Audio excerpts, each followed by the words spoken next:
우리에게 주시는 하나님 말씀은 히브리서 1장 1절부터 2절 말씀을 보도록 하겠습니다. 히브리서 1장 1절부터 2절 말씀 찾으셨습니까? 예, 우리 다 같이 한 목소리로 합독하겠습니다. 옛적에 선지자들을 통하여서 여러 부분과 여러 모양으로 우리 조상들에게 말씀하신 하나님이 이 모든 날 마지막에는 아들을 통하여 우리에게 말씀하셨으니 이 아들을 만유의 상속자로 세우시고 또 그로 말미암아 모든 세계를 지으셨느니라. 아멘. 성령 하나님 환영합니다. 오셔서 우리를 사로잡아 주시옵소서. 진리의 영께서 오셔서 우리를 모든 진리로 인도하여 주시고 하나님 그 진리에 합당한 삶, 또 그 진리가 주는 자유와 기쁨과 축복과 치유와 회복과 기적의 역사를 경험하는 밤 되게 하여 주시옵소서. 여호와의 영이 나를 통해 말씀하시며 그 말씀이 내 혀에 있도다는 은혜를 부어 주시옵소서. 이 시간에도 함께 실시간으로 사모하며 예배하는 모든 사모하는 심령들 가운데 이 시간 친히 찾아가 주셔서 주님의 따스한 음성 들려주시고 성령으로 강력하게 불을 지펴 주시옵소서. 예수님의 이름으로 기도합니다. 아멘. 이곳에 오신 여러분을 예수님으로 축복합니다. 오늘은 그 계시의 통로들에 대해서 얘기를 하려 합니다. 이 목요일은 우리 예언 집회잖아요. 그러니까 예언은 하나님의 성령의 감동을 따라 받은 말씀이거든요. 그러니까 베드로전서에 보면 예언을 아주 정의해 놓습니다. 한번 볼까요? 베드로전서 뭐라고 정의해 놓은가? 히브리, 야고보, 베드로, 전후서 이렇게 나오죠.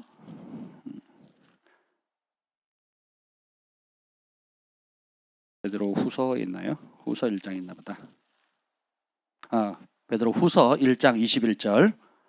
베드로 후서 1장 21절입니다. 시작. 예언은 언제든지 사람의 뜻으로 낸 것이 아니요 오직 성령의 감동하심을 받은 사람들이 하나님께 받아 말한 것임이라. 자, 예언은 사람이 만들어낸 생각이 아니라는 거예요. 성령의 감동을 받을 줄 알아야 되고, 그리고 하나님께서 주신 겁니다. 하나님께서 주신 것을 사람이 받는 거예요. 무엇을 통해서? 성령을 통해서. 그래서 요한계시록 1장 1절에 보면 예수 그리스도의 계시라 이렇게 시작하거든요. 계시는 그 헬라어로 아포칼립투스라는 단어입니다. 한마디로 말하면 항아리 단지에 뚜껑을 닫고 항아리 단지 안에 뭔가를 감춰놨어요. 그리고 뚜껑을 덮어놨어요. 이 덮인 상태는 계시가 아닙니다. 계시가 막혀 있는 상태예요. 근데 누군가 그 뚜껑에 임봉되어 있는 임봉을 떼고 뚜껑을 열어서 그 안에 있는 게 뭔가를 탁 끄집어내는 거, 감추었던 것을 탁 드러내는 거, 이것을 아포칼립투스라고 말하는 거예요. 그래서 감추어진 것을 드러내다.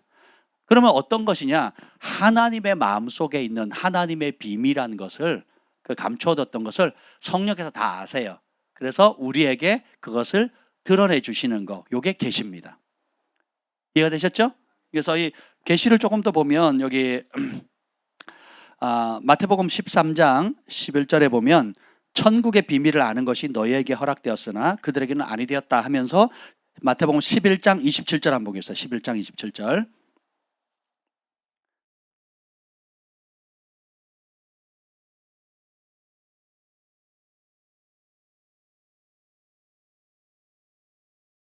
(11장 27절입니다) 시작. 내 아버지께서 모든 것을 내게 주셨으니 아버지 외에는 아들 아는 자가 없고 아들과 또 아들의 소원대로 계시를 받은 자 외에는 아버지를 아는 자가 없느니라. 여러분, 하나님 아버지를 알기를 원하시죠? 근데 성경은 알 방법이 있대요, 없대요? 한 가지밖에 없대요. 뭐예요? 아들을 통해서. 그리고 아들의 소원대로 계시를 받은 자만이 진짜 하나님 알 수 있다는 거죠.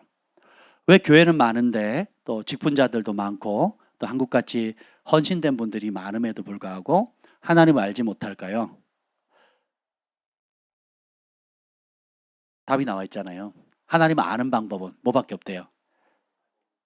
아들의 소원대로 계시를 받는 것밖에 없습니다. 계시는 누가 줘요? 하나님이. 누굴 통해서? 성령을 통해서. 성경은 이렇게 말합니다. 우리가 전하는 복음은 믿음의 복음이라 이렇게 말하잖아요. 우리가 전하는 하나님 말씀은 믿음의 열쇠를 작동시켜야지만 그 말씀의 효력을 볼 수가 있어요. 그렇죠? 그럼 하나님을 알 수 있는 방법은 하나밖에 없습니다. 아들이신 예수님의 소원이 뭐라고요? 계시를 받는 거예요. 근데 그 계시는 누가 줘요? 하나님이 성령을 통해서. 그 성령님이 어디에 계세요? 내 안에. 오늘 히브리서 1장 1절에 보면 옛적부터 계신 하나님께서 여러 모양과 여러 방법대로 선지자를 통해서 계시해 줬대요. 그래서 옛날에는 꿈이나 환상을 통해서 선지자들에게 하나님께서 말씀해 주셨어요. 거기 보면 그 여러 모양대로 여러 다양한 때라는 표현이 나옵니다. 그 말은 뭐냐면 하나님께서 한 번 말씀하신 것이 아니라 여러 번 말씀하셨고 여러 시대에 여러 다양한 계급, 가난한 농부로부터 선지자나 왕이나 혹은 일반 어린아이들이니까 심지어 당나귀를 통해서라도 하나님은 말씀하셨어요. 예, 그리고 말씀하시는 통로가 굉장히 다양합니다. 꿈, 환상, 감동, 직접 들려주는 음성, 또 기타 여러 가지가 있는데 제가 연구한 것만 해도 한 40가지에서 50가지가 됩니다. 그래서 하나님이 여러분에게 저와 여러분에게 말씀하는 방법은 한 가지가 아니다라는 거예요. 하나님은 어떻게 말씀하시냐? 얼마나 많은 방법으로 말씀하실 수 있느냐? 그러면 무한대예요, 무한대. 그래서 우리가 이 코드를 잘 알아야 됩니다. 오늘 이것을 확증해주는 아주 재미있는 말씀이 있는데 여기 보면 요한복음 14장 17절 요한복음 14장 17절 이걸 잘 이해하시면요 여러분들이 영적인 세계를 이해하고 또 하나님과 교통하는 데 굉장히 중요한 열쇠를 얻게 됩니다. 요한복음 14장 17절 14장 17절 성령님에 대한 얘기예요. 16절 17절 보죠. 16, 17절 시작.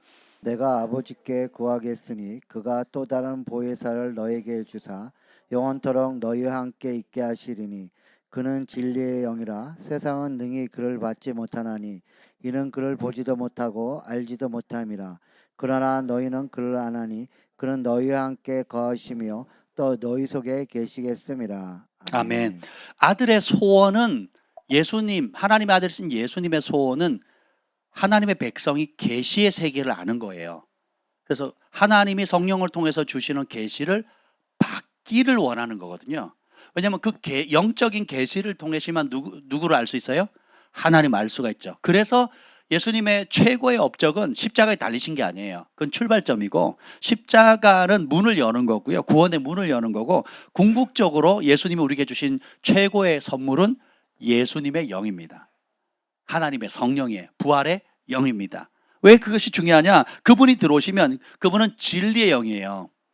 우리가 원하는 것을 갖다 주는 알라딘 램프가 아니고 우리를 진리이신 아버지께로 인도합니다. 진리의 영이에요. 그래서 우리 소원을나 우리가 가려운 데를 긁어주는 그런 분이 아니고 육적이고 인간적이고 존귀 하나 깨닫지 못해서 멸망하는 짐승처럼 살고 있는 본능 따라 살고 있는 우리들을 건져내서 아들의 수준으로 하나님의 수준으로 아들의 형상을 따라 변화시키게 하시거든요. 그래서 예수님이 진리잖아요. 우리를 본능의 자리에서 진리의 자리로 변화시켜 주시는 분이에요. 그래서 저는 진리의 영이라 이렇게 얘기를 합니다. 그런데 문제는 뭐냐면 세상은 능히 그를 받지 못한대요. 세상 사람들은 이 진리의 영에 대해서 얘기를 하면 못 알아듣는다는 거죠. 이는 보지도 못하고 알지도 못해요. 그럼 이걸 보고 듣는 것이 은혜겠죠. 근데 너희는 그를 안 하니 그는 너희와 함께 거하시며 너희 어디? 속에 계신다라는 거예요. 근데 이거를 우리가 못 배우고 살았습니다. 제가 많은 동역자들 또 연합사역을 하거나 하면 크게 두 종류의 사역자로 분리가 돼요. 하나님의 성령에 대해서 민감한 분들, 영적 세계를 아는 분과 영적 세계를 터부시하거나 혹은 무당푸닥거리나 혹은 뭐 신비주의로 이렇게 몰아붙여서 영적 세계를 아주 모르는, 그럼 뭘로 아느냐? 대부분의 목회자들의 목회 마인드가 뭔지 아세요? 착하게 살자예요. 착하게 살자. 부담 주지 말자. 착하게 살자예요. 모든 종교의 뿌리는 인간적인 노력으로 착하게 살자예요. 무슬림의 선교 사역을 하던 분이, 제가 커피숍에서 어떤 분을 제가 말씀을 읽고 있는데, 어느 커피숍에 제가 하루 종일 뭔가를 공부를 하고 있었어요. 근데 뭐 손님이 한 분 들어왔습니다. 손님이 한 분 이렇게 들어오셨어요. 딱 보는데 하나님 뭔가를 보여주시더라고요. 그냥 손님이 들어왔는데 제가 그 집 주인도 아니고 그냥 커피 마시면서 말씀을 딱 들은 하나님 뭔가를 보여주셨어요. 가만히 있었습니다. 근데 그 커피숍 사장님이 교회 집사님이셨어요. 그래서 아는 분이었나 봐요.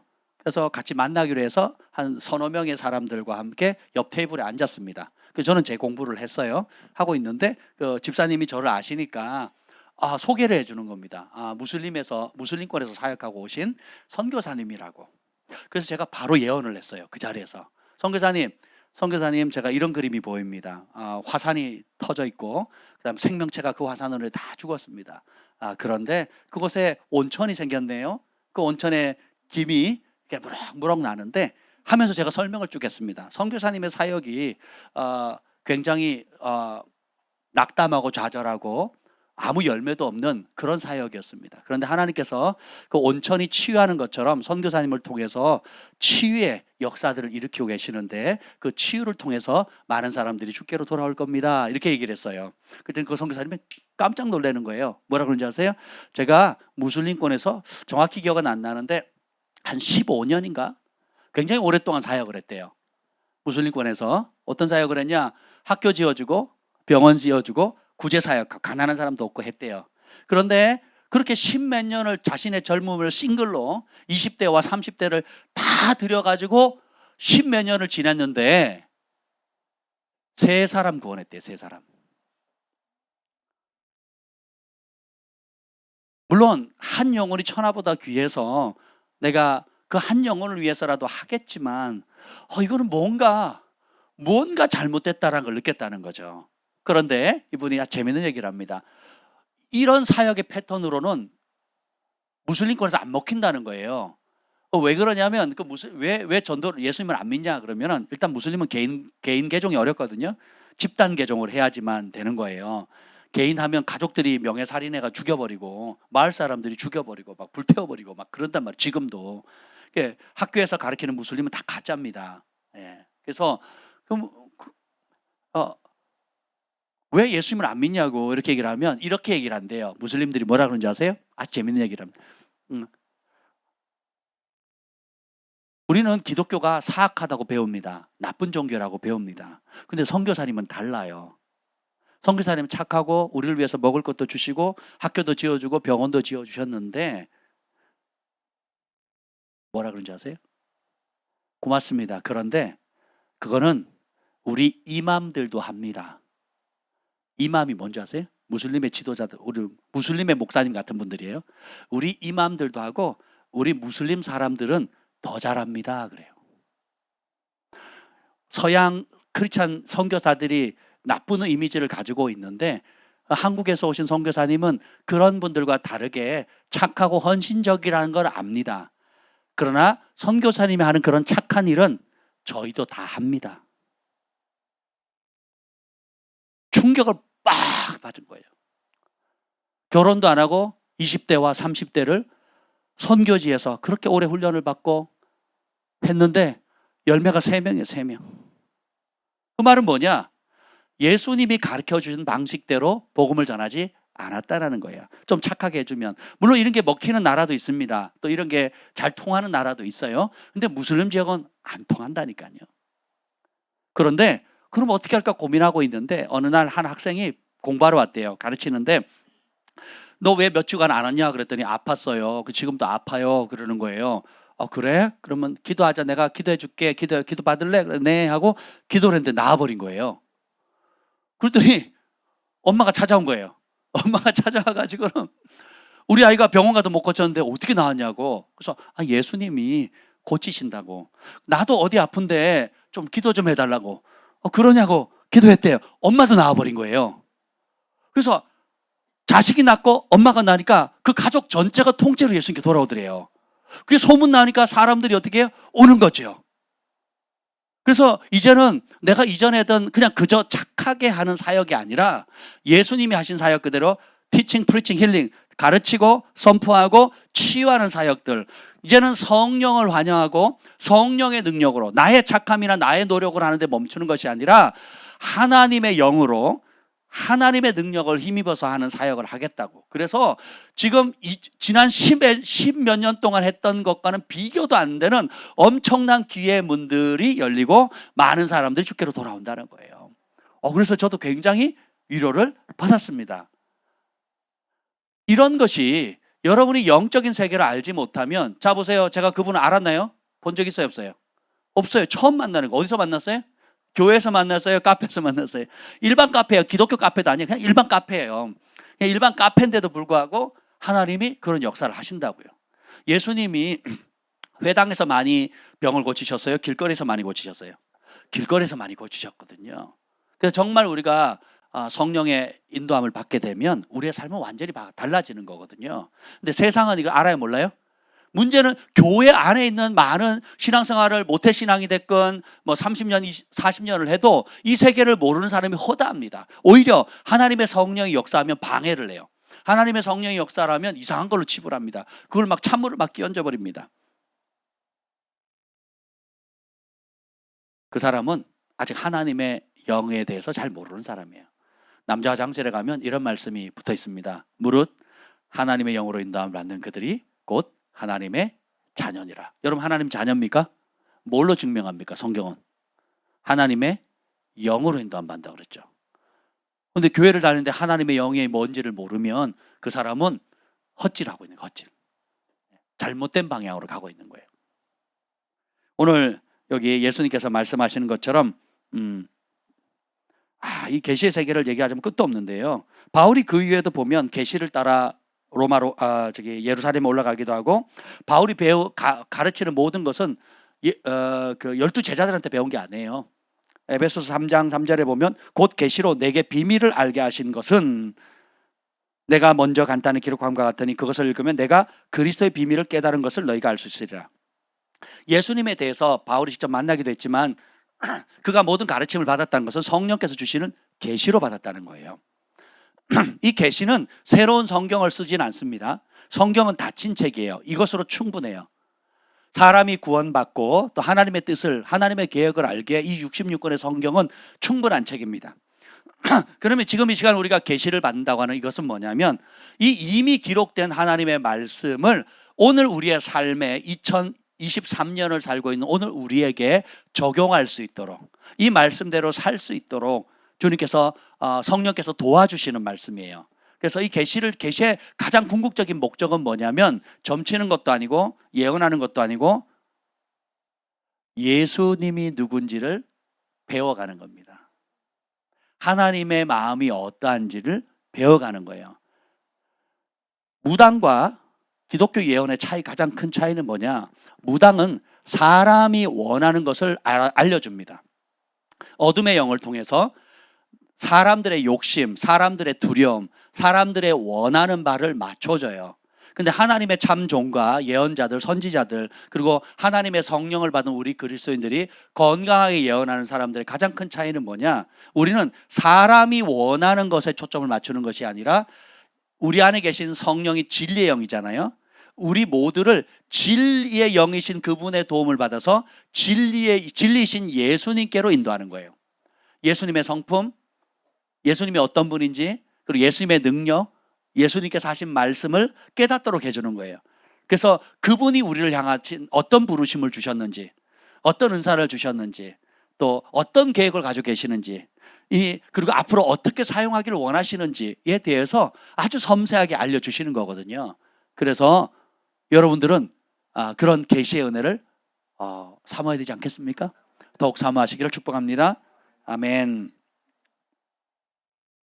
그래서 계시의 정의는 한마디로 이렇습니다. 하나님 마음속에 감춰진 비밀이 성령을 통해서 우리에게 주어지는 거예요. 하나님의 마음을 알려주는, 감춰졌던, 우리가 도저히 알 수 없었는 하나님의 마음을 하나님의 영이 우리의 마음 가운데 부어진 바 되어서 그것을 알게 하시는 겁니다. 솔로몬이 1,000번제를 드리고 지혜의 영을 받잖아요. 그것도 하나님의 영이거든요. 그러니까 그 이후로 솔로몬이 하룻밤 사이에 어떤 현상이 생깁니까? 꽃을 보면 꽃을 다 이해하게 돼요. 꽃을 지으신 창조주의 영이 임하니까 이 꽃은 어떤 종류고 어떤 특성을 가지고 있고 왜 이런 모양이고 이런 색깔을 가지고 있는지, 하늘을 보면 별이 보이잖아요. 저 별의 천체가 이해되기 시작하는 거예요.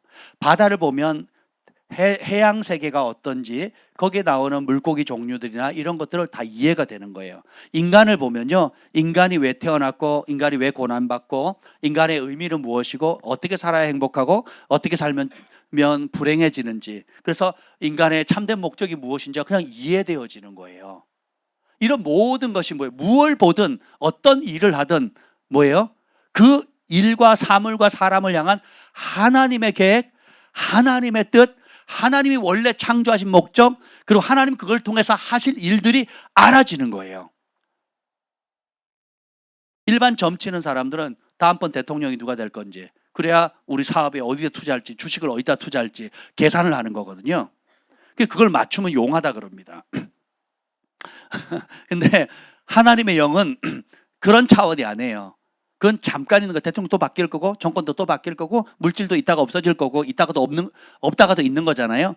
그런데 하나님의 영을 받으면 하나님의 어떤 분인지, 그분의 사랑, 그분의 긍휼, 또 그분의 계획들, 그리고 그것을 대적하는 어둠의 세력이 무엇인지, 그걸 방해하는 세력이 무엇인지를 꿰뚫어 보게 하는 거거든요. 그래서 여러분들이 이런 하나님의 성령의 역사를 더욱 사모하시기를 축복합니다. 그래서 빌 잔슨 목사님이 이런 말씀하셨어요. 우리가 하나님으로부터 정기적인 계시를 받지 않으면 정상적인 그리스도인의 삶을 산다는 것은 불가능하다. 굉장히 무거운 말을 했어요. 우리가 정기적으로 성령의 계시를 받지 않는다면 정상적인 그리스도인 생활을 하기 어렵다는 거예요. 굉장히 신비해 보이는 것 같죠? 보세요. 성령이 없이는 하나님 알 자 있다 없다 그랬어요. 없다 그랬단 말이죠. 그럼 우리가 항상, 그리고 자주, 그리고 사실 우리가 눈 뜨면 눈 감을 때까지 누구의 인도함을 받아야 돼요? 성령의 인도함을. 방언 기도를 많이 하는 이유가 뭡니까? 영이 살거든요. 그리고 이성으로 우리의 생각과 판단으로 자꾸 하나님의 역사하는 것을 재보거나 제안하려고 하는, 그리고 그것을 대적하려고 하는 것들을 효율적으로 제거해주고 영적인 근력을 강화시켜주는 것이 방언의 은사거든요. 그래서 다른 모든 은사들은 다른 사람을 돕고 세우는 은사들이에요. 지혜의 말씀, 지식의 말씀, 치유, 영분별, 모든 게 다른 사람을 위한, 다른 사람을 세워주는 은사인데, 유일하게 자기 자신을 세워주는 은사는 뭐예요? 예, 방언 은사입니다. 그래서 방언을 말하면 저와 여러분의 영이 강해지고, 그리고 어둠이 떠나게 되고, 또 하나님께서 계획하신 그 목적이 이루어지도록 우리 안에 계신 성령께서 알려주시고, 우리의 영이 중보하시는 성령님, 중보하시는 예수님과 하나가 되어서 하나님의 뜻을 이루도록 기도하는 게 방언 기도거든요. 굉장히 의미가 큽니다. 그래서 여러분들이 이 가치를 아시면 더 많이 하게 되겠죠. 그래서 기도가 쌓여야 무슨 뭐라도 결과가 날 거 아니겠습니까? 씨를 뿌리지 않고 어떤 결과를 얻겠어요. 그래서 여러분들이 그 방언 기도를 더욱 많이 하시기를 축복합니다. 고린도전서 2장 11절 한번 읽어보겠습니다. 고린도전서 2장 11절.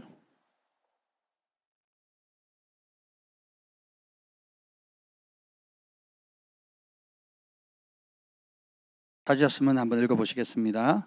사람의 일을 사람의 속에 있는 영 외에 누가 알리요? 이와 같이 하나님의 일도 하나님의 영에는 아무도 알지 못하느니라. 아멘. 우리 그리스도인의 소원은 뭡니까? 하나님 더 아는 거잖아요. 하나님 더 알 수 있는 방법은 뭐예요? 하나님의 전문가, 하나님의 속의 비밀의 전문가가 뭐예요? 하나님의 영이잖아요. 그럼 우리는 영의 전문가가 돼야 돼요. 그래서 하나님의 성령이 우리에게 하나님의 뜻을 알려주는 것이 계시입니다. 근데 이 계시에는 이제 간단히 그림이 그려지죠. 그래서 2장 10절 읽어보겠습니다. 10절.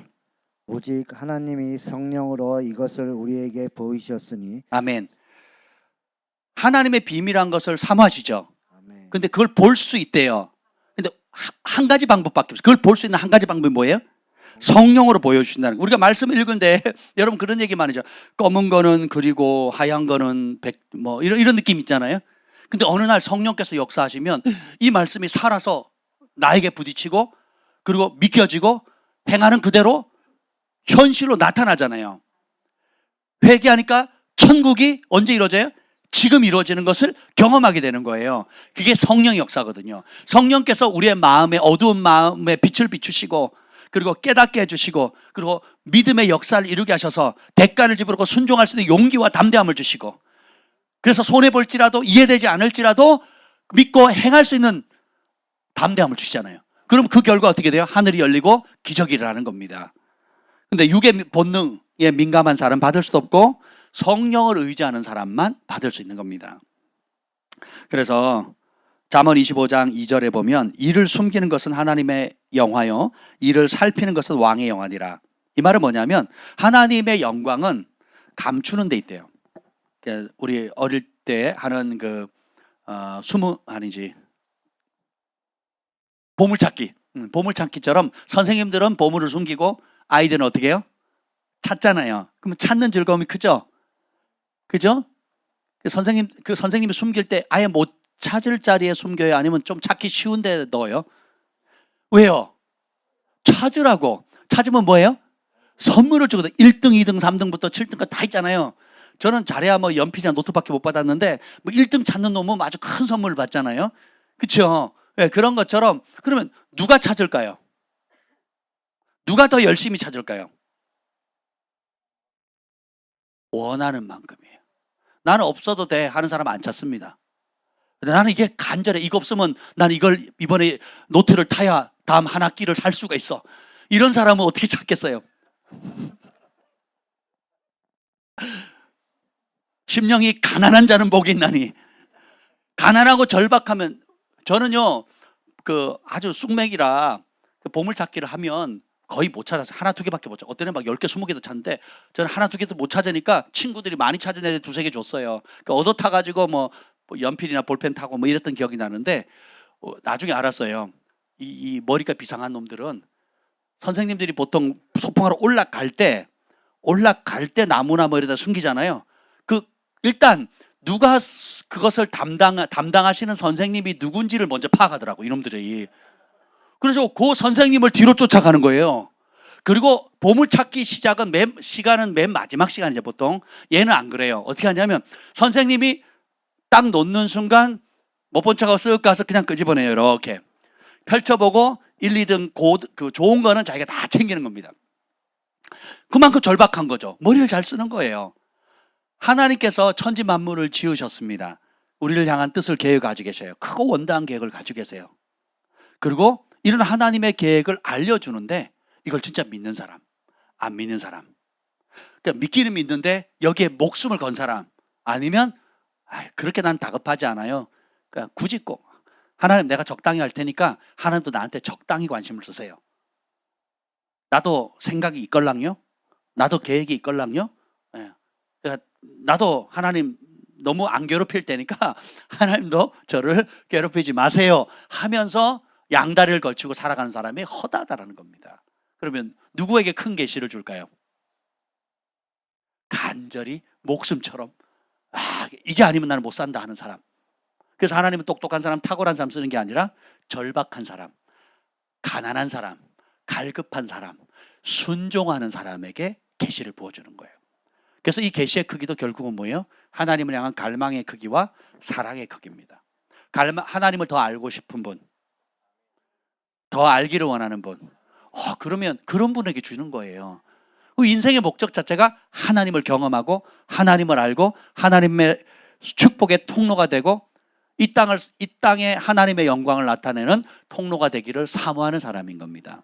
그런 사람은 양다리 걸치지 않아요. 그리고 하나님을 이용하지 않습니다. 필요할 때만 찾지 않아요. 그냥 존재 목적 자체가 하나님입니다.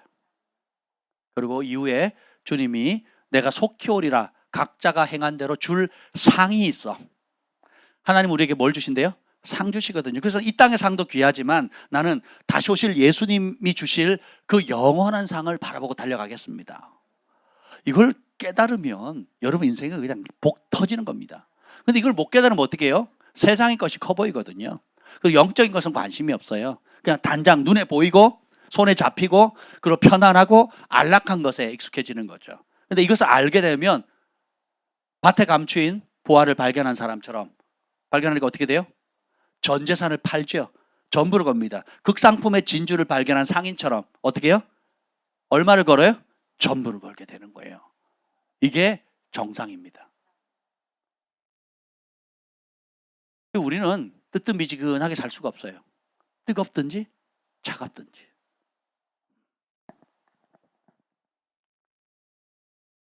그래서 잠언 14장 6절에 보면 거만한 자는 지혜를 구하여도 얻지 못하거니와 명철한 자는 지식을 얻기가 쉬우니라.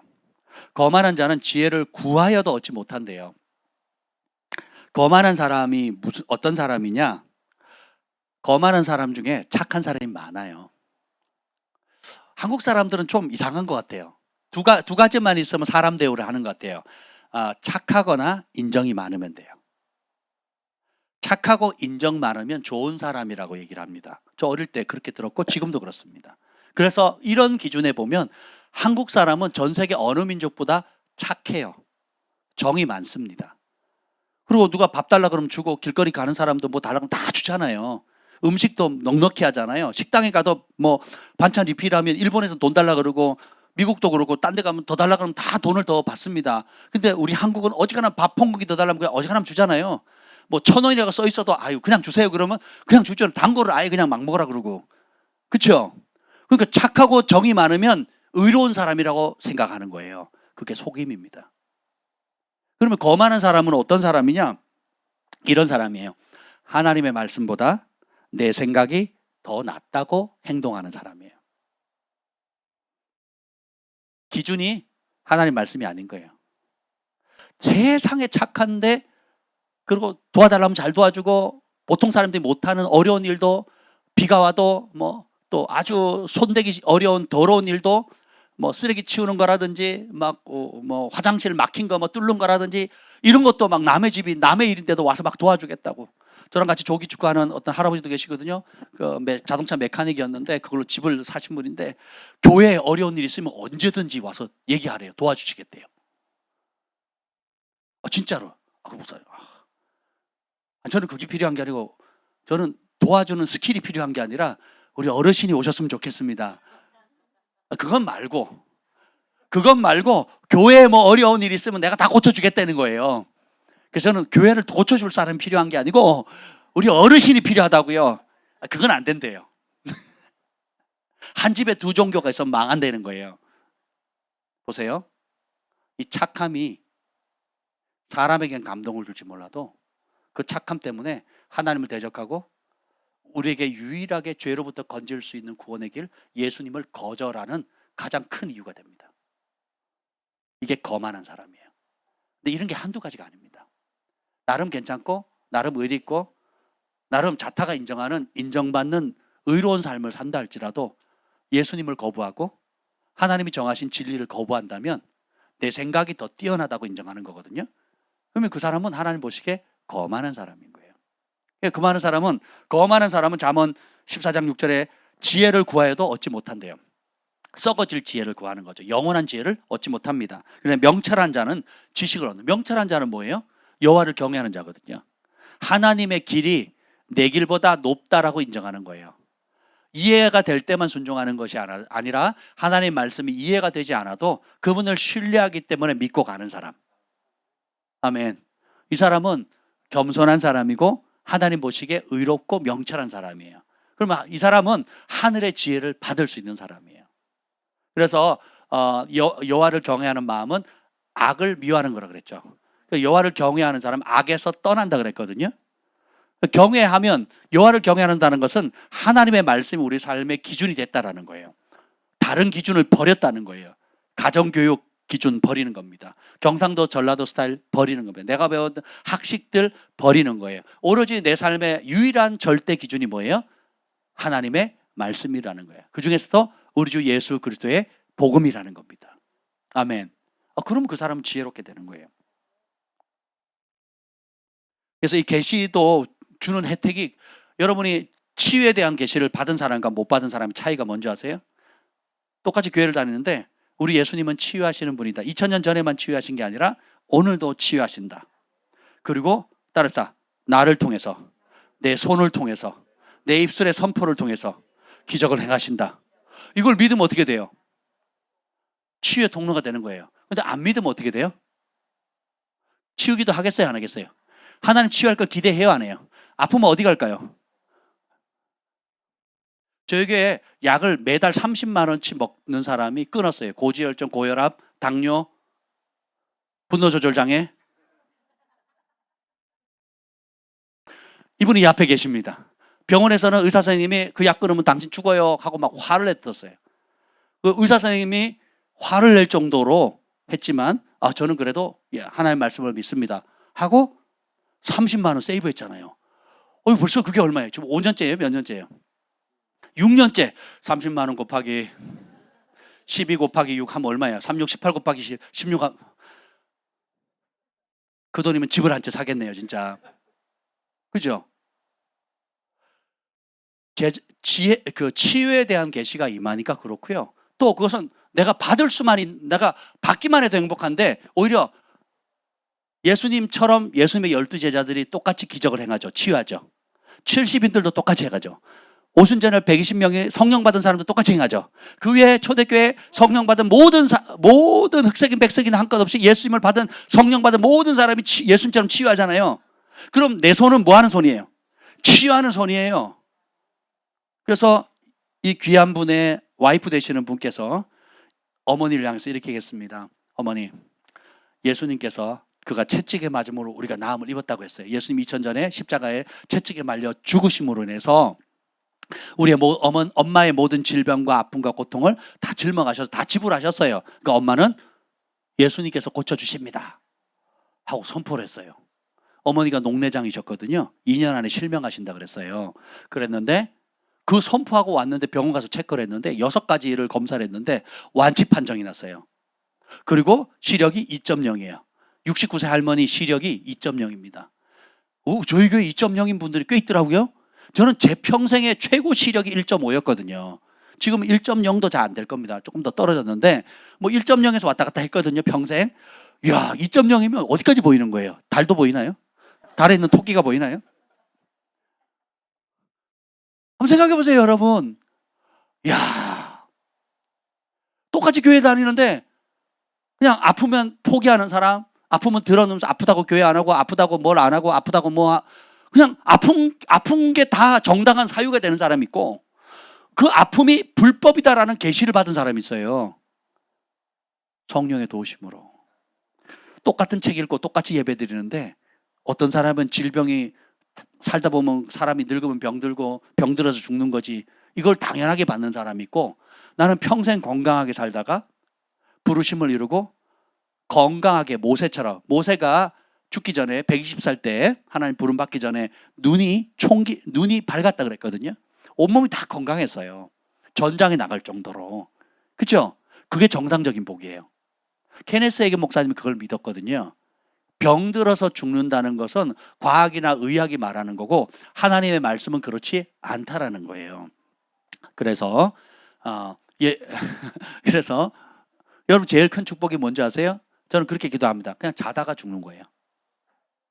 그러니까 사명 다 이루고, 사실 아침에 눈 뜨면 부활하는 연습이고 저녁에 눈 감는 것은 죽는 연습이잖아요. 그리고 제일 큰 축복은 제가 김 목사님하고 손을 잡고 밤에 하루 일과를 마치고 주님의 주신 사명을 다 마치고 손을 잡고 잤는데 같이 눈 떠보니까 천국인 거야. 할렐루야. 그래야 되지 않겠습니까? 아멘. 재정에 대한 계시를 받으면 가난이 떠나고요. 또 하나님 주시는 온갖 지혜와 창조적인 영들을 받게 되죠. 그럼 여러분이 각 분야에 손대는 일마다 탁월한 영이 부어지거든요. 다윗이 정치를 배운 적이 없어요. 솔로몬도 요셉도 그렇고. 그런데 그들이 보면 아브라함, 이삭, 야곱이 다 왕들을 만나거든요. 네. 그리고 그 자녀들이 그 강력한 그 국무총리가 되고, 오늘날 그 정계에 가려면 뭐 아이비리그를 나와야 되고, 그리고 이제 국회 입성해서 보좌관이나 이런 보조 일을 하다가 잘 보이면 이제 국회 임성한 다음에 뭐 이렇게 과정이 있어요. 또 아니면 또 다른 루트, 뭐 여러 루트를 통해서 가는데, 예, 이 친구들은 그런 정치적인 걸 배우지 않았음에도 불구하고 하나님이 주니까 어떻게 돼요? 놀라운 것들이 이루어지죠. 오홀리압과 부살렐은, 자, 모세는 이 땅에 한 번도 존재하지 않던 천국의 성막을 봤어요. 그래서 하나님이 지으라고 하는 천국의 조감도를 받았어요. 전에도 없었고 이후에도 없는 그 하늘의 신령한 것들을 받았거든요. 근데 모세는 봤어요. 근데 만들 능력이 있어요, 없어요? 없죠. 모세는 목수가 아니잖아요. 그렇죠? 모세는 뭐예요? 목자였잖아요. 목동이었다고요. 그러니까 그걸 만들 수가, 정교하게 공교롭게 금도 은도 쳐야 되고 뭐 나무도 깎아야 되고 천도 끼워야 되고, 이걸 어떻게 합니까? 못하잖아요. 근데 자기는 봤어. 근데 봤는데 이거를 누가 만들어요? 오홀리압과 부살렐이 만들거든요. 근데 오홀리압과 부살렐은 본 적이 있어요, 없어요? 없죠. 근데 어떻게 만들어요? 예? 어떻게 해요? 기술이 있으니까. 그때 하나님께서 그 성경에 보면, 그 모세오경에 제가 인용을 하지 않겠지만 그 보면 하나님께서 오홀리압과 부살렐에게 하나님의 영을 부어주세요. 하나님의 영은 창조의 영입니다. 온 천지 만물을 누가 만드셨어요? 하나님. 보이지 않는 여기 미세한 그 균들, 바이러스, 박테리아, 눈에도 안 보이는 덜것, 땅 속에 있는 지렁이부터 시작해 굼벵이, 그리고 온갖 종류의 벌레들 누가 만드셨어요? 하나님이잖아요. 그리고 그 개미 핥기 보셨어요? 개미 핥기? 이상하게 생겼잖아요. 개미 핥기. 덩치는 큰데 그 큰 덩치가 뭘 먹어요? 개미를 먹어요. 혓바닥 길게 내가지고. 그런 상상이나 해봤습니까, 여러분? 우리 하나님이 그런 것까지 다 만드셨거든요. 하나님의 영이 임하면 여러분이 손대는 어떤 영역이든지 독보적인 무언가를 창출해내는 거예요. 그래서 뭐예요? 하나님을 의지하는 자, 하나님을 사랑하는 자에게 그들을 통해서 어떤 영광을 받기를 원하시는지. 의료 분야에 있는 분도 제가 어떤 분 만났는데, 미국의 아야베 가서 만났는데요. 그분은 일본 분입니다. 일본 분인데 그 아이압 스텝 중에 부부가 있는데 불임 부부예요. 그렇게 별 노력을 다해도 뭐 시험관까지 해도 아이를 못 가졌는데 소문을 들었어요. 일본의 의사신데 이분이 예수님 믿고 거듭나가지고 영적 세계가 열린 거예요.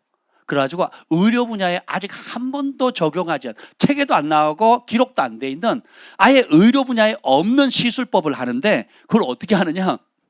어쨌든 불임 부부니까 현대 의학적으로 다 조사해 보면 이제 의학적으로 물리적으로는 아이를 임신이 불가능한 거예요. 그런데 성령께서 감동을 준대요. 수술을 하래요. 수술하죠. 그럼 어떻게 하라 그러면 묻는 거예요. 계속 물으면 요건 요렇게 하고 요건 요렇게 꼬매고 요건 요렇게 하고 요건 요렇게 연결하고 요렇게 이렇게 하래요. 그래서 그렇게 했어요. 근데 얼마 지나지 않아서 아이가 생긴 겁니다. 그 아이를 안고 오는 거죠. 이게 소문이 난 거예요. 이렇게 해서 많은 사람 치유했고, 더 놀라운 거는 그 방법 그대로 하면, 그 동일한 환자, 그런 문제가 있는 사람은 그 방법 그대로 하면 임신이 된다는 거예요. 그러니까 전에 한 번도 없었던 시술법이거든요. 깜짝 놀라는 거죠. 근데 이분의 비밀은 뭐예요? 성령님을 의지하는 거예요. 성령님을 도움을 찾는 겁니다. 여러분의 영역이, 그러니까 이 영적인 역사가 교회 안에서만 테두리에 갇혀 있는 것이 아니고, 오히려 이런 은혜를 주시는 세상 속에서 각 분야에서 여러분의 빛을 발하도록 하나님께서 은혜를 주시는 겁니다. 아멘. 얼마나 우리가 사모해야 되겠습니까? 여러분들이 이 시간에 와서 성령께서 여러분, 우리 사역자를 통해서 위로받고 말씀을 붙잡고 힘을 얻는 것도 중요하지만, 날마다 그 은혜를 받아야 될 줄 믿습니다. 근데 거기에 내가 받고 받는 것에만 집중하는 것이 아니라, 그런 은혜를 주시는 이유가 뭐예요? 이제 나도 그런 축복의 통로, 내가 받아보니까 좋은 거예요. 위로받아 보니까, 또 예언의 말씀을 받아보니까, 속사람을 치유받아 보니까, 그런 기적들을 경험하니까 좋잖아요. 그럼 내 마음에 소원이 있죠. 하나님, 나도 그렇게 사용해 주세요. 우리 가족이 그렇게 아파요. 우리 친구가, 내 주변의 사람들이 이런 좋은 예수님을 알지 못하고 있어요. 하나님, 내게 성령의 기름을 부으셔서 자유케 하는 축복의 통로가 되게 해주십시오. 아멘. 우리가 그 은혜를 삼아야 될 줄 믿습니다. 그래서 뭐 여러 것들이 있는데 오늘 이거 하려고 한 게 아니었어요. 근데 이 계시가 뭔지를 알아야 여러분이 계시의 통로들에 대한 관심을 갖게 될 거 아니겠습니까? 그죠? 그럼 계시의 통로가 뭐냐? 궁금하죠? 안 궁금해요? 욥기서 33장 13절 13절 보겠습니다. 욥기 유명한 구절이에요. 욥기 33장 13절. 욥의 친구 엘리후가 욥에게 하는 말이에요. 욥기 33장 13절부터 시편 다 전입니다. 욥기 33장 13절부터 18절까지 쭉 읽겠습니다. 시작. 하나님께서 사람의 말에 대답하지 않으신다 하여 어찌 하나님과 논쟁하겠느냐. 하나님은 한번 말씀하시고 다시 말씀하시되 사람은 관심이 없도다. 사람이 침상에서 졸며 깊이 잠들 때나 꿈에나 밤에 환상을 볼 때 그가 사람의 귀를 여시고 경고로서 두렵게 하시니 이는 사람에게 그 행실을 버리게 하려 하심이며 사람의 교만을 막으려 하심이라. 그는 사람의 혼을 구덩이에 빠지지 않게 하시며 그 생명을 칼에 맞아 멸망하지 않게 하시느니라. 아멘. 하나님은 말씀하시기를 즐거워하시는 분이세요. 말씀으로 천지 만물을 창조하셨고, 그리고 아담과 하와 우리 인간을 만드신 이유가 우리와 교제하도록, 사랑의 관계를 누리도록 그렇게 만드셨거든요. 근데 하나님께서 말씀하시는 통로, 자, 그 돌고래, 범고래끼리 의사소통하는 그 채널과 사람이 사람과 의사소통하는 채널이 같아요, 틀려요? 틀리죠. 강아지끼리 의사소통하는 거랑 새들이 의사소통하는 게 틀리잖아요. 그죠? 벌들끼리 의사소통하는 게 또 틀리고, 파리도 서로 의사소통을 한단 말이죠. 그죠? 고양이는 고양이들, 우리게는 다 야옹인데 지네들끼리는 뭔 소린지 알아요. 그렇죠? 그 시골에 가서 동네 강아지 한번 짖기 시작하면 막 온 동네가 다 짖고, 아침에 닭이 한번 울기 시작하면 수탉이 울어요, 암탉이 울어요? 수탉이 울어요? 이야, 못된 것들. 그 수탉이 울면은 막 장닭이 울어요? 하여튼 울면 막 지네들끼리 막 울잖아요. 그죠? 하나님은 영이세요. 우리도 영입니다. 근데 죄가 오면 영의 기능이 사라져 버려요. 영의 기능이 마비가 됩니다. 그래서 혼과 육을 가지고 살아요. 그래서 이스라엘 백성들이 거듭나지 않으니까 어떻게 돼요? 자꾸 부추 먹고 싶다, 고기 먹고 싶다 얘기를 하죠. 뭐예요? 육의 사람이거든요. 육의 온갖 욕구들, 본능, 짐승처럼 본능의 욕구가 강해지면 행복하고, 이 본능의 욕구가 죽으면 어떻게 돼요? 괴롭거든요. 그래서 만나를 먹는 게 만나, 이 만나에 질려버렸다 하는 거예요. 가시와 같고 하얀데 밀가루같이 구워 먹기도 전으로 먹기도 하는데, 아침에도 만나, 점심에도 만나, 저녁에도 만나, 내일도 만나, 1년 뒤에도 만나, 계속 만나니까 뭐만 생각하는 거예요? 이게 하늘로부터 하나님 주신 양식이다라고 바라보지 않고 애굽에서 먹던 내 본능, 육을 자극하던 육신의 욕구를, 정욕을 강화시켜주는 그것만 익숙해지는 거죠. 그렇죠? 그러니까 육이 강해지면 영이 무뎌지는 거거든요. 그래서 결국은 그들이 하나님의 뜻을 벗어난 짐승과 같은, 존귀처 하나 깨닫지 못하는 자는 멸망하는 짐승과 같다 그랬거든요. 그러니까 짐승의 길을 가게 되는 거예요. 짐승처럼 사는 겁니다. 우리 그리스도인들이 교회를 나와서 온갖 교리에 동의하고 큰 소리로 아멘한다 할지라도 성령의 인도함을 받고 성령을 따라 사는 삶, 성령 충만한 삶에 대한 전문가가 되지 않으면 존귀에 처했지만 깨닫지 못함으로 본능을 따라 멸망하는 짐승하고 똑같다는 거예요. 여러분, 하루 3시간 기도하는 게 쉽습니까? 매일 저녁 기도하는 게 쉽습니까? 근데 보세요, 영의 사랑이 되면 그것이 즐거움이 되거든요.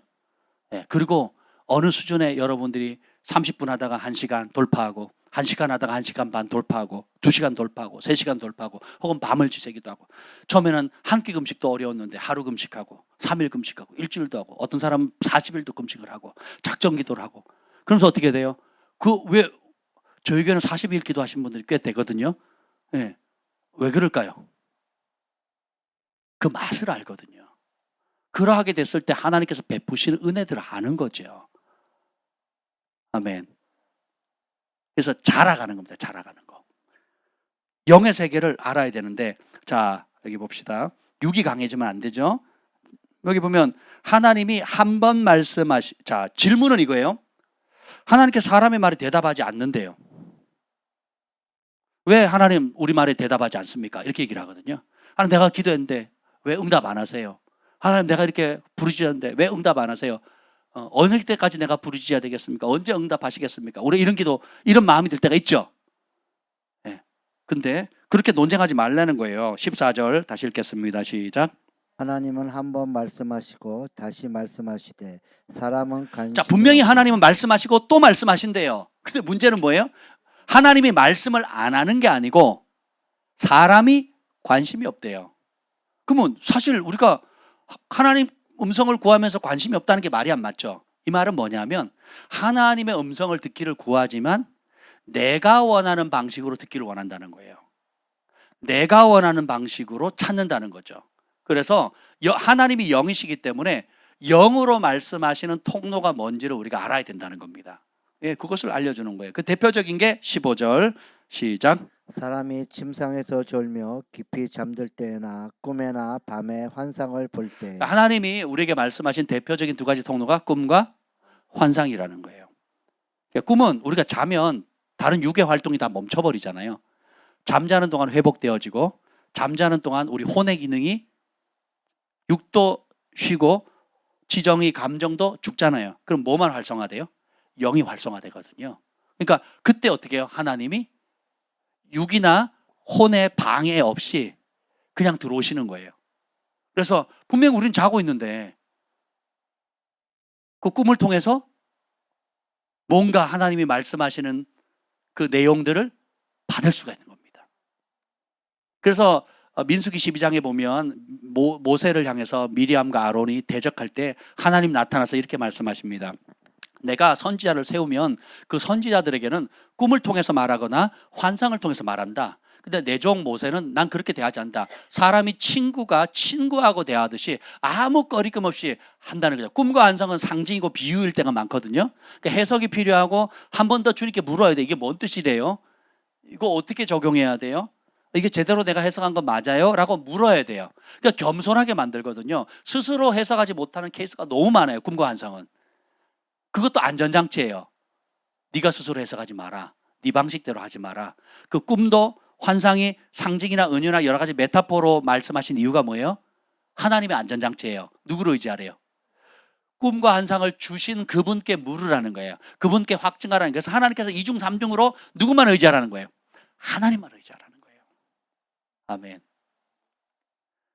아유, 제가 며칠 전에 꿈을 꿨다 그랬잖아요. 그 아담 톰슨 그 책을 번역하다가 너무 은혜가 돼가지고 막 아유 이렇게 가치 있는 걸 내가 터부시했네 하고 회개했어요. 하나님 내가 꿈과 환상의 세계를 열어주시면 정말 소중히 하겠습니다 막 이러고 있는데 저 꿈을 꿨잖아요. 꿈을 꿨는데 우리 둘째 아들 경환이가 지금 군대 연천에서 군복무를 하고 있거든요. 예, 그러니까 교통편이 불편하고 그러니까 1박 뭐 외박을 하거나 외출을 나가면 좀 태워달라고 전화가 와요. 그러면 이놈 다 큰 놈이 나한테.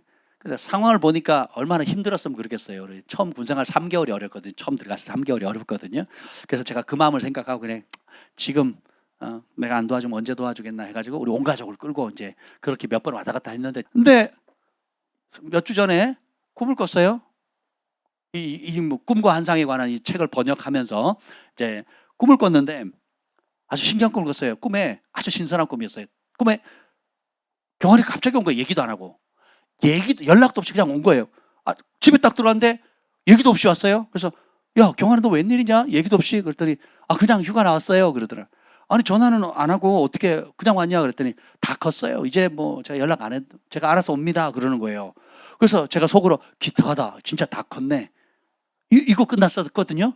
그리고 2주 후에 제가 아침에 운동하고 그 번역하다가 집에 딱 들어왔는데 화장실에 누가 있어요? 전 당연히 주한일 거라고 생각하고 있는데 탁 열고 나오는데 누군지 아세요? 경환인 거예요. 경환이. 여러분 별로 안 놀랄 텐데 저 소름 돋더라고요. 꿈에 본 장면 그대로인 거예요.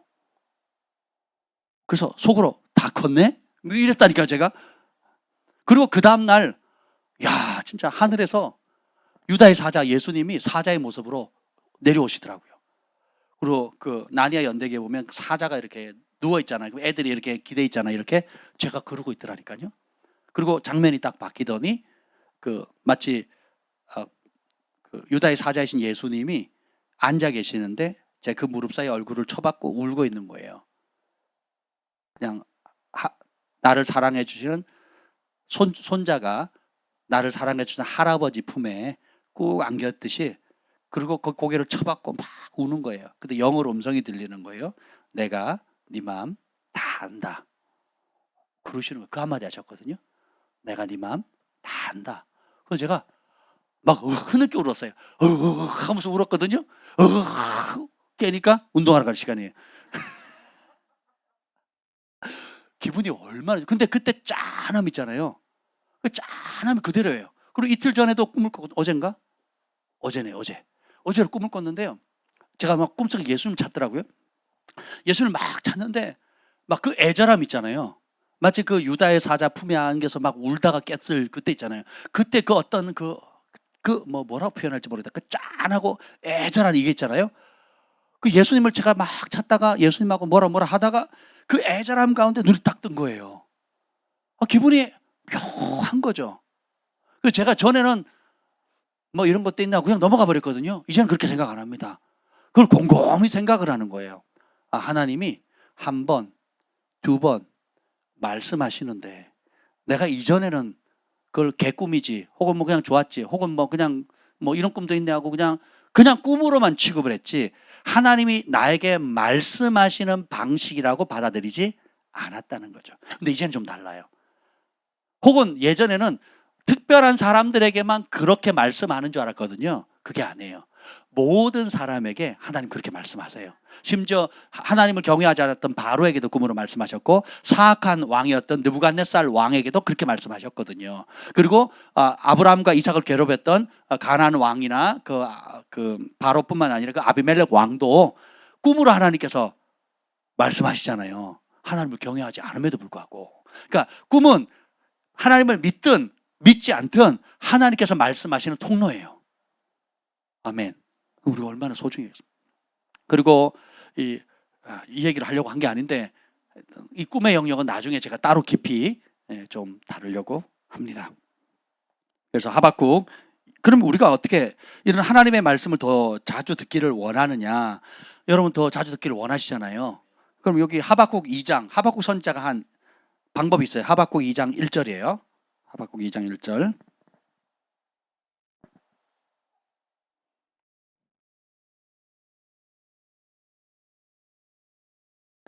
1절부터 3절까지 쭉 읽겠습니다. 시작.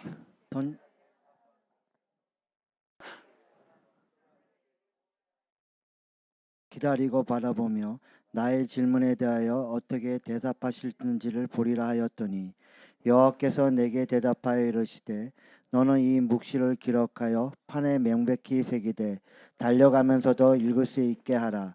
이 묵시는 정한 때가 있나니 그 종말이 속히 이르겠고 결코 거짓되지 아니하리라. 비록 더딜지라도 기다리라. 지체되지 않고 반드시 응하리라. 자, 선지자는 그냥 가만히 있으면 하나님 말씀이 뚝 떨어지는 게 아니에요. 아브라함도 기다리거든요.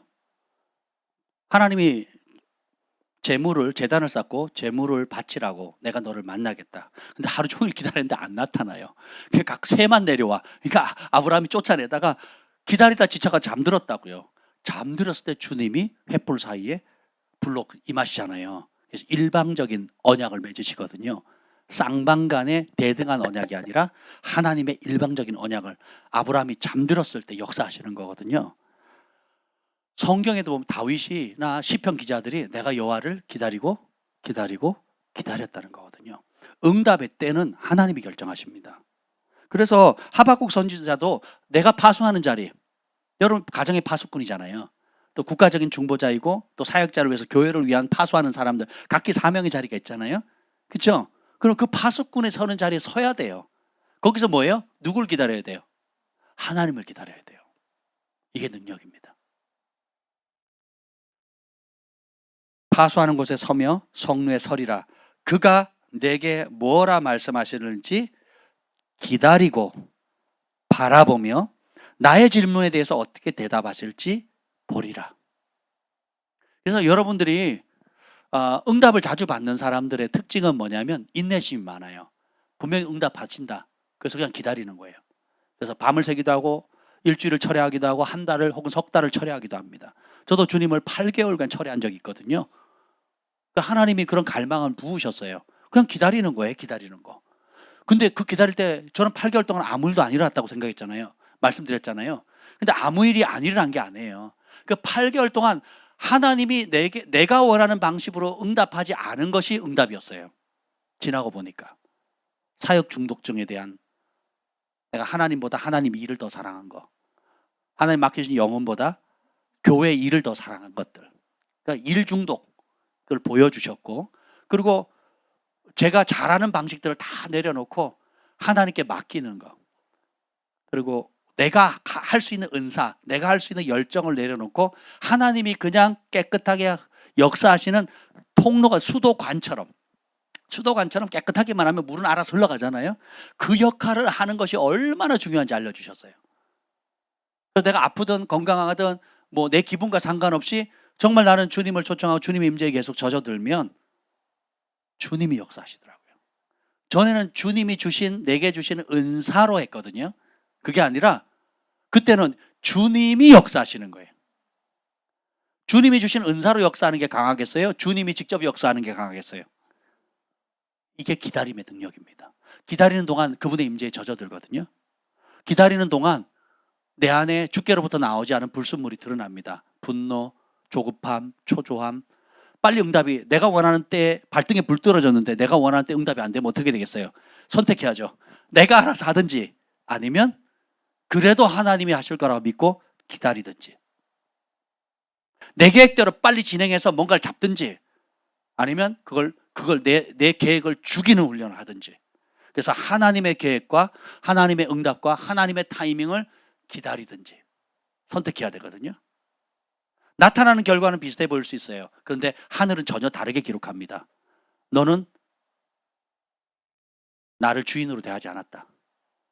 너의 조급함, 너의 욕심, 너의 계획을 네가 이룬 거다. 근데 하박국 선지자는 어떻게 돼요? 자기가 파수하는 자리에 서서 나의 질문에 하나님이 응답하실 때까지 기다린다 그러죠. 첫 번째 키워드는 인내입니다. 두 번째는 뭐냐면 질문하는 거예요. 좋은 질문을 하는 겁니다. 하나님 앞에 이 문제, 이 상황, 이 가운데 하나님의 뜻은 무엇입니까? 라고 묻는 거예요. 근데 이걸 모르는 사람은 내가 이걸 원하니까 이렇게 해주세요, 저걸 원하니까 저렇게 해주세요. 사람 관계도 마찬가지입니다. 그러니까 정말 배려하는 사람은 내가 배려해주고자 하는 사람의 의견을 묻잖아요. 식당에 가도 제가 그 초청을 받으면 제가 못 먹는 음식을 미리 그냥 주문을 해놔요. 그것도 비싼 음식을, 제가 못 먹는 음식을, 아니 먹으면 탈나는 음식들 그러니까 주문해 놓습니다. 묻지도 않고. 알고 봤더니 초대한 사람이 좋아하는 음식이에요. 그러면 그 음식이 맛있겠어요? 그거는 뭐예요? 강사를 핑계한 자기가 좋아하는 음식을 먹는 거거든요. 미숙한 거거든요. 자기가 좋아하니까 다른 사람도 좋아할 거라고, 내가 좋아하니까 하나님도 좋아할 거라고 착각하는 겁니다. 이게 어릴 때는 그런 방식이 되지만 이제는 저는 저희 교회 강사님들 오면 미리 다 물어보거든요. 어떤 음료를 원하시는지, 어떤 알레르기가 있으신지, 또 어떤 음식을 좋아하시는지, 혹은 제가 이런 호텔을 많이 했는데 가깝지만 조금 허름하고 멀지만 아주 세련 데가 있는데 거리가 멀어도 편안한 걸 원하세요? 아니면 좀 불편하시더라도 가까운 데서 편하게 왔다 갔다, 이걸 물어보거든요. 왜냐하면 저는 먼 게 싫어요. 가까워야 쉽게 이렇게 사역도 오래 하고 가지 멀다면 벌써 갈 생각하면 막 머리가 아프잖아요. 그러니까 이런 모든 것들이 그 사람의 입장에서 배려하는 거거든요. 하나님께도 마찬가지예요. 우리가 하나님 앞에 어린아이처럼 내가 원해요, 내가 원하는 때에 내가 원하는 방식으로 하는, 이게 안 깨지면 어린아이 신앙, 젖먹이 신앙으로 계속 있는 겁니다. 그래서 성경은 먼저 그의 나라와 그의 의를 구하라잖아요. 내 아버지의 뜻대로 행하는 자가 천국에 들어간다 그랬잖아요. 그러니까 모든 우리 그리스도인의 관심은 아버지, 지금의 이 상황, 이 가정, 이 직장, 이 사업장, 이 학업, 내 장래, 이런 모든 문제 가운데 이 상황에 대한 하나님의 뜻이 무엇인지를 묻는 훈련. 이게 좋은 질문이에요. 근데 어린 사람은 내가 이렇게 했으니까 나한테 맞춰달라 이거죠. 옛날에 부흥사들은 다 그렇게 가르쳤습니다. 뭐든지 하나님께 떼쓰면 준다고. 소나무 뿌리라도 뽑으라고. 맞죠? 맞는 말입니다. 맞는데 그런 신앙은 뭐예요? 애기 신앙이에요. 애기들이 말 안 들으면 길거리에 들어놓가 떼쓰고 막 떼굴떼굴 구르잖아요. 엄마가 해줄 때까지. 그러면 엄마가 마지못해 들어주잖아요. 애 성깔 베릴까 봐. 근데 그걸 막 계속 한다면 부모 입장에 보면 되게 안타까운 거죠. 그래서 하나님의 기뻐하는 뜻이 무엇인지를 묻는 거예요. 그래서 질문을 잘하면 좋은 응답이 옵니다. 그래서 하나님께 기도하는 제목을 딱 들어보면요, 얼마나 성숙한지가 나와요. 나로부터 시작하는 질문은 어린 질문이에요. 근데 하나님의 뜻으로부터 내려오는 질문, 그리고 그분의 뜻이 내 삶을 통해서, 내 가정을 통해서, 우리 교회를 통해서, 이 나라의 민족을 통해서 이루어지기를 구하면 그렇게 기뻐하시거든요. 다니엘이 그 예레미야서를 읽다가 깨닫죠. 70년이 차면 돌아온다고. 그게 누구 뜻? 내 뜻이에요, 하나님 뜻이에요. 내 소원이에요, 하나님 소원이. 그래서 하나님의 뜻, 하나님의 소원을 이루어지기로 구하잖아요. 그래서 20일을 시키지도 않은 금식을 시작하는데 언제 응답이 돼요? 첫날에. 이게 하나님의 마음이에요. 이게 지혜로운 겁니다. 그래서 기도를 바꾸셔야 돼요. 그래서 어떤 사람은 밤새 기도하는데 응답이 없거나 응답이 더디거나 응답이 없는 게 응답인 사람이 많아요. 근데 어떤 사람은 생각만 해도 그냥 와요. 생각만 해도. 왜요? 예수님의 어머니와 동생들이 찾아옵니다.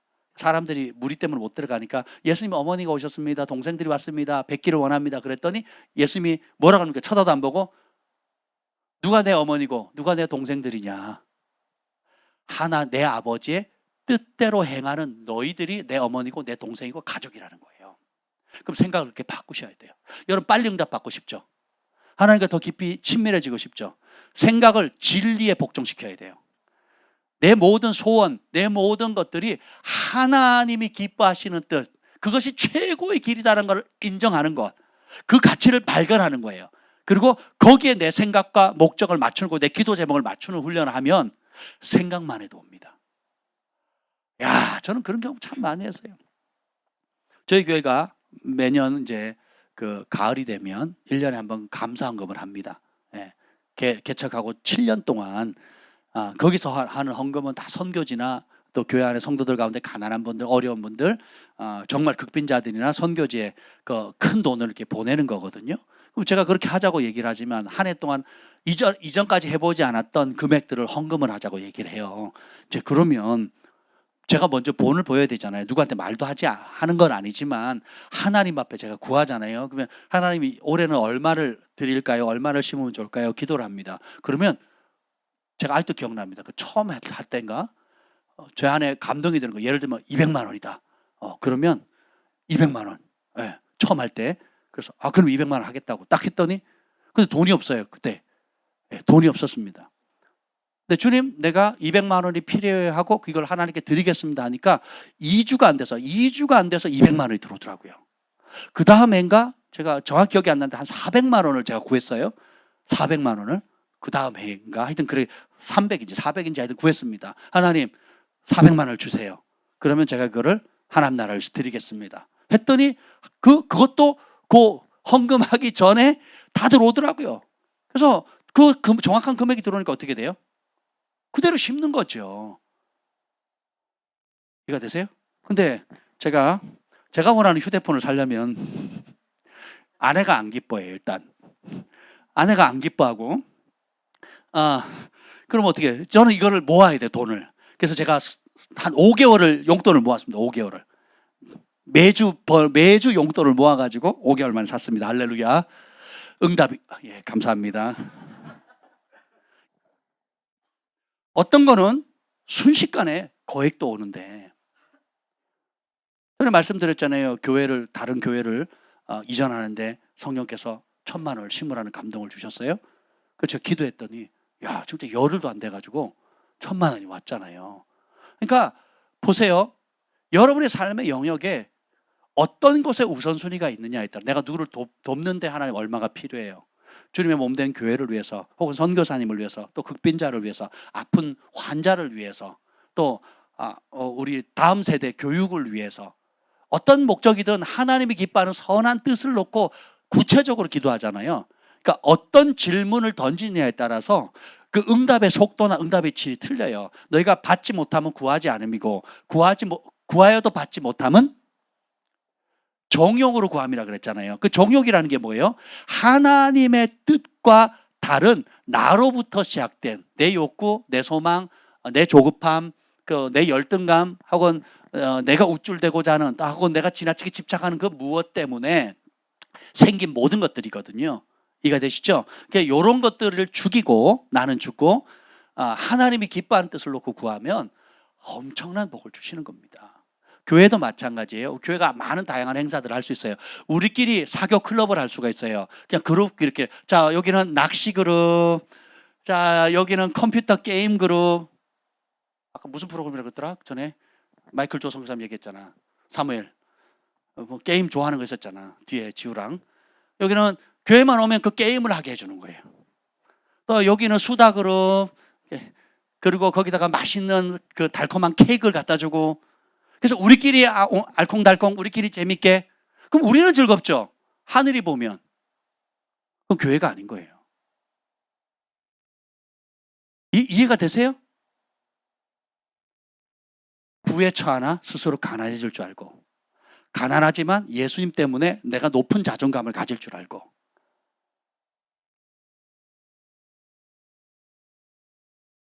성령께서 하시는 일이 이와 같다는 것입니다.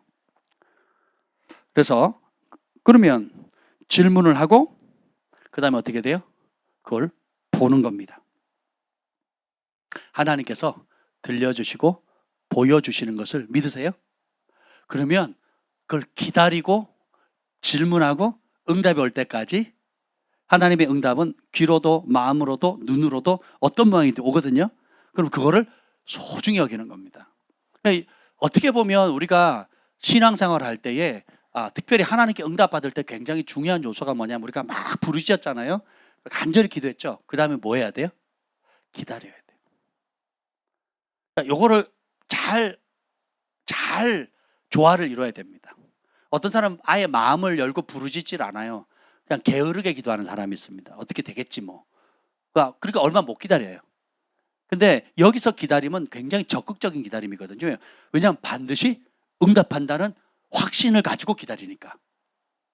주님이 너는 내게 부르짖어라, 내가 알지 못하는 크고 비밀한 일을 내게 보이리라 하는 그 약속의 말씀을 붙잡고 기도하는 거거든요. 너희가 구하기도 전에 내가 네 기도 제목을 알고, 기도를 마치기도 전에 내가 응답하겠다 예수님 약속하셨잖아요. 그럼 그 약속을 잡는 겁니다. 그러면 그렇게 안 되면 왜 그렇게 안 하세요? 라고 할 게 아니라, 내가 아버지의 뜻과 일치된 기도를 하고 있는가, 아니면 구하여도 받지 못하면 정욕으로 쓰려고 하나님의 뜻과 다른 위험한 걸 구하니까, 말도 안 되는 걸 구하니까 하나님이 응답하지 않는 건가를 돌아보셔야 되겠죠. 또 반면에 어떤 부분은 다니엘이 첫날에 응답을 받았지만 실제적으로 천사의 방문을 받은 때는 21일이 지났잖아요.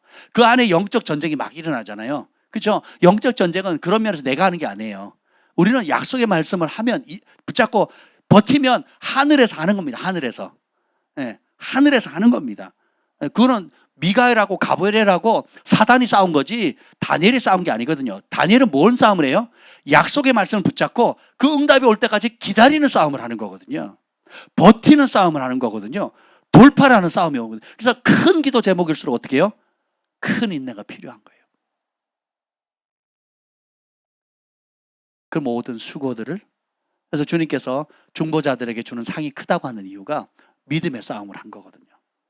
그 믿음의 싸움 가운데서 섬기고 금식하고 입을 다물고 온갖 조롱과 사람들의 비아냥과 안팎으로의 그런 갈등 속에서도 약속하신 주님의 그걸 붙잡고 버티는 거예요. 그러면 그렇게 버텼는데 어느 날 주님이 진짜 꿈과 환상과 음성과 여러 다양한 방법으로 영으로 응답을 받았을 때에, 그것이 현실로 짠 나타났을 때 이 감격은 이루 말할 수가 없죠.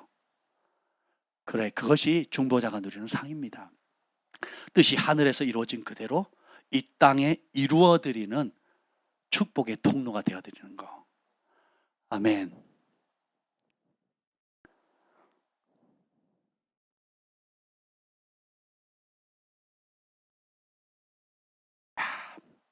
세 가지 음성만 말씀드리고 다음 시간에 이어서 하도록 하겠습니다.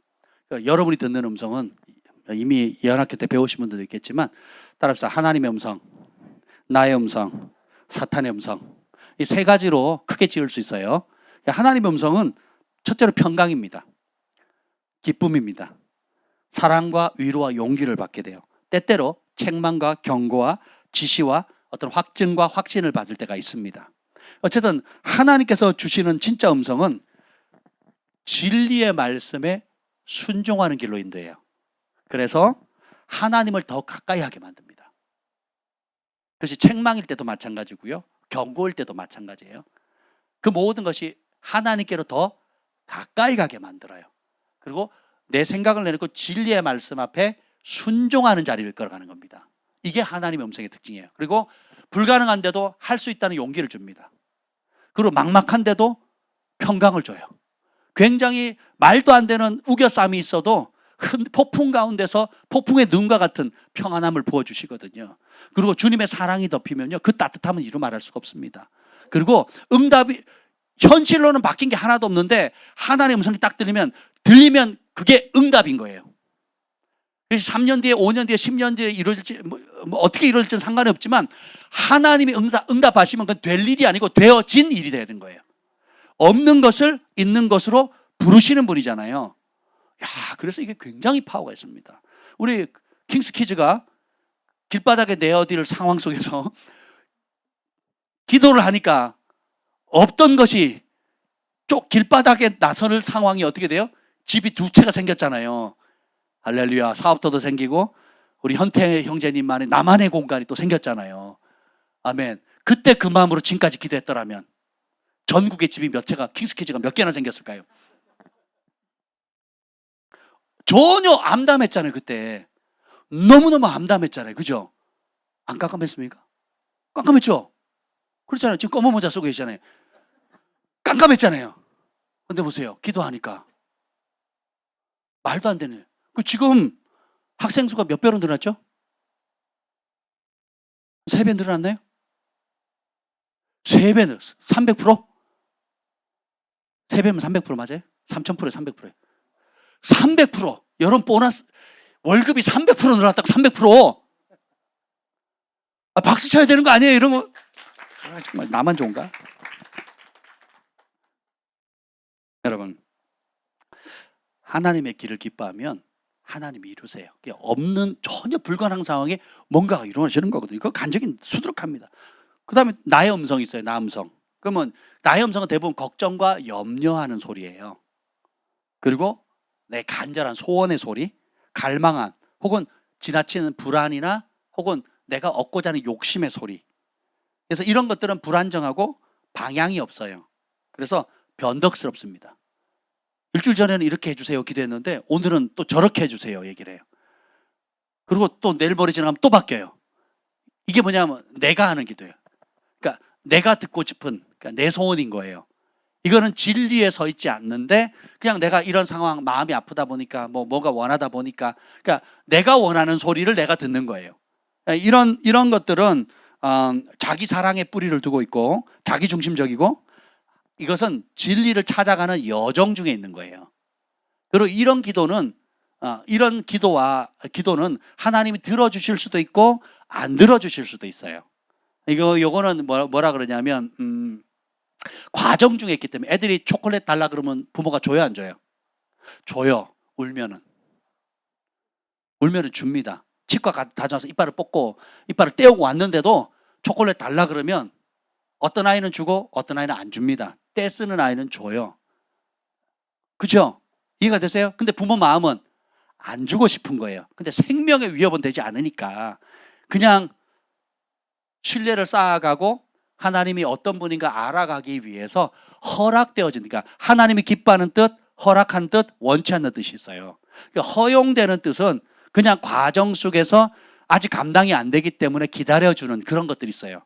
근데 요거를 계속 잡는 습관하면 여러분 안 됩니다. 이거는 제한적으로 일시적으로 하나님 그냥 허락해주고 허용해주는 제한적인 상황 속에 과정 속에서 해주는 것들이 있어요. 응답도 그렇게 올 때가 있다고요. 내 목소리를 들을 때가 있어요. 이건 잘 분간하셔야 됩니다. 그리고 사탄의 음성은 사탄의 음성의 특징은 뭐냐면 여러분의 욕심을 강화시켜줘요. 욕심을 강화시켜준다고요. 두려움도 더 두렵게 만들고요. 그리고 혼탁해요. 그러니까 뿌연 안개처럼 혹은 막 얽힌 실타래처럼, 그리고 불안정하고 정욕을 강화시켜주고 본능을 자극시켜줍니다. 그래서 사탄의 음성은 뭐냐면 결국은 하나님부터 멀어지게 만들어요. 그것이 내가 원하는 걸 얻더라도 혹은 얻지 못하더라도 그건 뭐예요? 하나님부터 멀어지게 만들고 결국 어떤 열매를 맺느냐? 말씀을 대적하는 길로 인도합니다. 그래서 육신의 열매를 맺게 돼요. 그래서 지나고 보면 다 들통납니다. 다.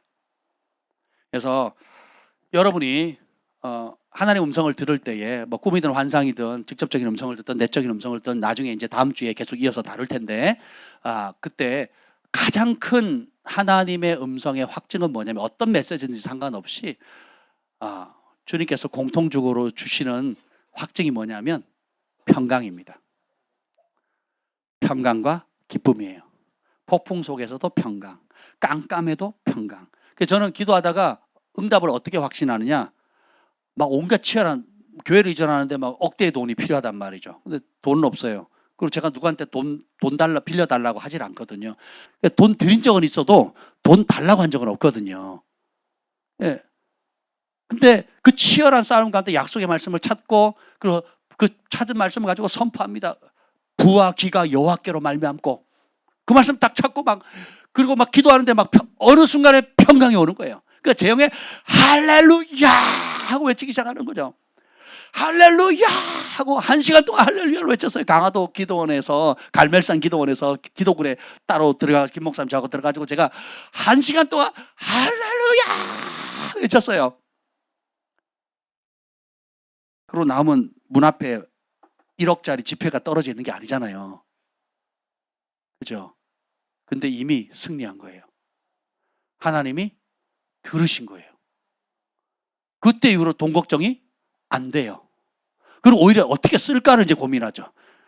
보너스로 하나님 5천만 원 더 주세요 그랬어요. 왜냐하면 여기 인테리어 해야 되니까. 인테리어 비용이 제가 견적을 내보니까 한 5천만 원 들어간대요. 그러니까 5천만 원 더 주세요. 이제 이 기도를 했죠. 이제 1억은 이제 보증금은 된 거예요. 그래가지고 이제 근데 그것도 평강이 오는 거죠. 주님이 뭐라 그러신 줄 아세요? 네가 먼저 심으래요. 아니 지금 돈을 지금 받아도 지금 모아도 지금 시원치 않을 텐데 심으라는 거예요. 그래서 그 없는 와중에 1억이 온 것도 아니에요. 근데 심으라는 거예요. 1억이 온 것도 아닌데 심으라고. 그래서 제가 큰 돈을 심었습니다. 그랬더니 심는 그 다음 날 돈이 들어오더라고요. 할렐루야. 그래서 여러분이 이런 기적이 일어났습니다. 그래서 우리가 육의 계산, 인간적인 계산대로 해버리면 아무것도 안 됩니다. 제가 인간적으로 하면 우리 5년 차 이상 다 모이세요. 5천만 원씩만 합시다. 5천만 원씩만 냅시다. 하나님 사랑하죠? 교회 사랑하죠? 5천만 원씩. 주원아, 넌 집을 팔아야 되겠다.